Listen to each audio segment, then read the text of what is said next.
દિવસની ઉજવણીના ભાગરૂપે કાર્યક્રમનું આયોજન કરવામાં આવ્યું। ગતરોજ સાંજે રેસકોર્સ ખાતે વાસ્વિક ઓડિટોરિયમ ખાતે 25મી જૂનને કટોકટી એટલે કે કાળા દિવસ તરીકે ઉજવવામાં આવે છે।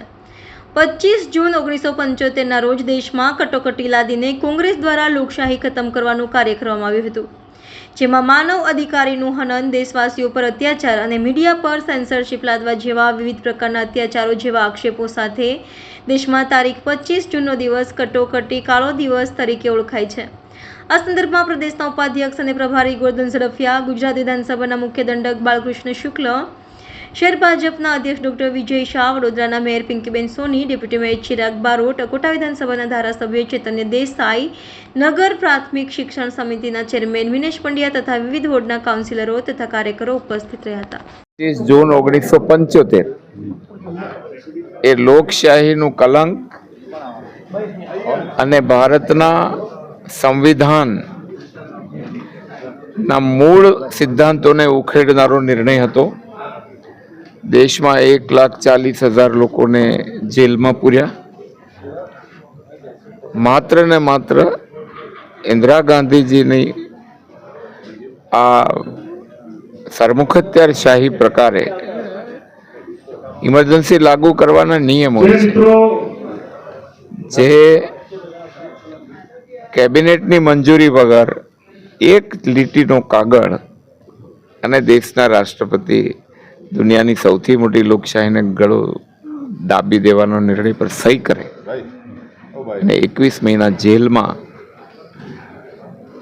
બંધારણના સુધારાની આજે કોંગ્રેસ બંધારણ લઈને રાહુલ ગાંધી ફરે છે ને, એમણે બંધારણનો જે ભંગ કર્યો છે ને, ઇતિહાસ ક્યારેય માફ નહીં કરે। બંધારણમાં સુધારો, જેમાં 42મો સુધારો છે ને, એને તો લોકશાહીના ફંડામેન્ટલ રાઈટ ખતમ કરી દીધા। મીસાના કાયદા હેઠળ પકડીને કોઈ પણ કોર્ટ ઓફ લો તમને જામીન ના આપી શકે। મૂળભૂત ભારતના બંધારણમાં આપેલા અધિકારો, જે બંધારણની દુહાઈ દઈને આખી ચૂંટણીમાં ફર્યા ને 2014માં, આ 24માં, એ જ બંધારણ એમના નાનીએ ખતમ કર્યું। અને એ ભારતીય જનતા પાર્ટી અમને કહેવા નીકળ્યા છે, એમના પિતાશ્રીએ પણ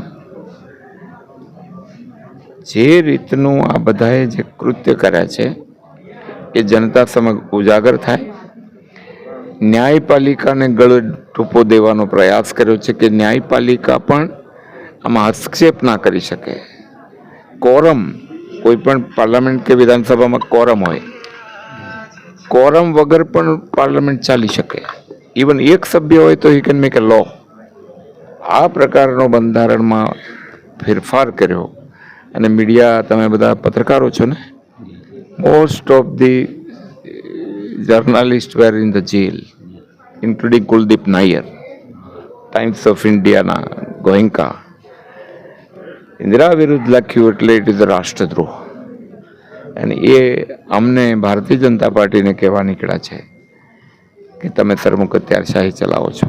દુનિયાને, હિન્દુસ્તાનને ખબર છે કે એમણે આ ચલાવ્યું છે, અને એને માત્ર આ એક દિવસનો કાર્યક્રમ નથી, દેશની પ્રજાએ કાયમ જાગવાની જરૂર છે। ફરીથી આ હવાતિયા જે મારી રહ્યા હતા એ પ્રજાએ તો પાઠ ભણાવી દીધો, પરંતુ લોકશાહીને ક્યારેય કલંક ન લાગે એ માટે બંધારણની રક્ષા કરવા માટે ભારતીય જનતા પાર્ટી કટિબદ્ધ છે।